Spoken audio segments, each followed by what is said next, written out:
And then during this time, WWE was like, well, you know what? We had an idea. Like, why don't you come out to the headquarters and meet with, some of our producers and let's see what we can figure out for you just for like shows on the network. Because you've always had great ideas. And I had some pitches at that time. So I was like, yeah, let's do it. So I flew out to headquarters, had a few meetings and pitched a number of shows. One of them was a legal show um, that they were really high on. Another one was a workout show where I would interview talent while they worked out. They didn't use this for me, but shout out to my guy, Seamus, and his Celtic Warrior workouts. If you haven't seen those before, great concept. I really like that idea. Um, there was other ones too. There was a cooking one I had because I was also known for the fact, like, my physique, that while I was on the road, I would build like a makeshift kitchen in every hotel. This is true. This is part of the reason, like, I used to have Brian travel with me. He was my assistant. The first thing we did whenever we would land in any town for the live event loop, we'd usually go to Walmart because they have everything. There's a certain things I would buy every loop. I would buy a coffee maker, disposable one. I would buy a hot plate. I would buy a skillet, and then I would get like some egg whites, different things that I could make like in the room. And then I'd always try to book hotels that had like kitchens in them or at least refrigerators. But anyway, like I would whip up meals like in the hotel room. They'd be decent, like bodybuilder meals, but I had to eat like every 2.5 hours. So this is how I stayed in shape. But anyway, like that would be just a wild video or ideas, you showing you like cooking these meals and whatever. Well, now I've said it here, I'm sure they'll probably do it.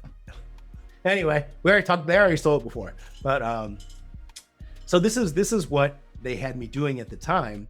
Was they were really, trying to flesh out these different projects with me and finding which one would work the best. After the bodybuilding contest, I continued to work at WWE all the way up through 2020. And the cool thing is, WWE, they had reached out to me while we were waiting for the movie to pick back up and while we were working on these other potential projects for me for WWE Network. And they said, we really feel strongly about, 2 of these projects at least. So here's what we want to do. We're going to keep you off of commentary, at least until we figure out which projects are going to go. And in the meantime, obviously still going to pay you whatever. But if you feel like showing up, or if you're available to show up to the pay-per-view pre-shows, that would be great. Now, this is important because they were giving me the option. Like it used to be, I would just receive travel. I was summoned to be somewhere. Now, it was different. Just the fact that they asked me, hey, Dave, are you available on such and such day for the pre-show? Absolutely.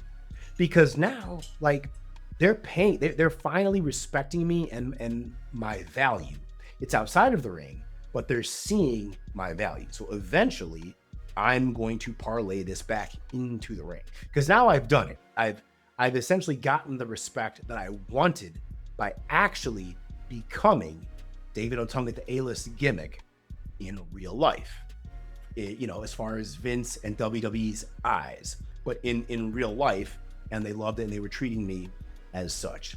So whenever I was asked, I would always go. I jumped at the chance because, hey, I wanted to work, and it was still getting me out there, and all of this was still part of my strategy and trying to somehow figure out an on-screen character. So during this time also, not only did we have projects that were getting ready to go, and one of them, probably the strongest one, was a legal show based on me, but at the same time, the character that I pitched was a lawyer character that would have gone in line with this, and it was an on-screen character. So basically, I was positioned in the perfect spot I wanted to be, where I had a new character that I'm imagining if this legal show would have gone, that character would have been on TV. I would have got back to where I was going to I mean, this guy would had to win a singles championship. He was dope.